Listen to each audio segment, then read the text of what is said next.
how would you describe the range of emotions in this game, a marathon, and you guys coming out on top? Yeah, there was marathon for sure, and a lot of highs and lows, but kind of got to stay level-headed, and we had adversity, and it's when you kind of lean on your brothers, and I felt like we bounced back pretty well. You say, holy cow, was that LJ's career night?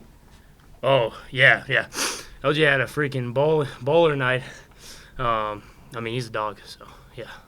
Are you getting used to carrying the ball 22 times, though, you personally? Getting used to it? I guess so, yeah, but I know that's not the ideal number, so we'll probably possibly trim it down here coming up. Just take us through your overtime touchdown run. What did you see? Just take us through that play. Yeah,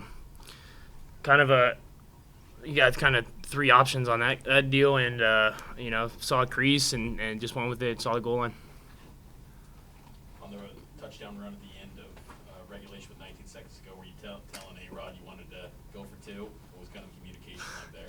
Yeah, before we scored, Coach Mitchell was be prepared to go for two, and so when we scored, I didn't really get excited a lot because I was I thought we were gonna go for two and go win the game.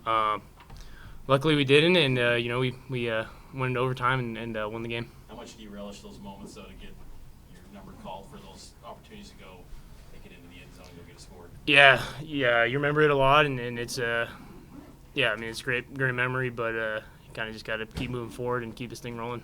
You had some mishaps, but prove resilient once again. What helps you end your games like that and prove resilient like you? Yeah, you try and mitigate those, but once it happens, it happens, and just the ability, you just got to flip the page and know that your guys have your back. Why did the execution change out of the weather delay? You guys started so strong.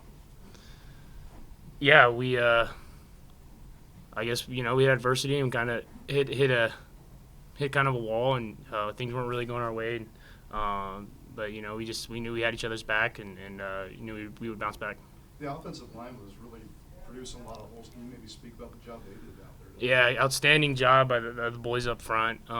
You don't, like I say it a lot, but you don't win games without the production of the guys up front, and so we'll probably get them some Rice Krispies or something like that. So, yeah. Arizona had one of the best defenses coming into this game. Just maybe speak to the challenge of going up against that secondary and what the challenge they pose in this game. Yeah, I mean, great scheme. Just the Rocky Long Branch. My older brother played against that scheme, and so it's a tough kind of deal to go against. And we knew we had to bring our A game, and we just had to walk out with a win. What was kind of being said in the huddle there in those overtime periods? What were you kind of telling the guys to keep them calm and relaxed? I said, let's go win the game, and we stalled in the first overtime, which a lot of that was my fault, but kind of bounced back in that second one. What changed with this team's mentality, particularly on offense in that fourth quarter? I mean, you guys are down 10, but it seemed like you guys kind of flipped a switch a little bit.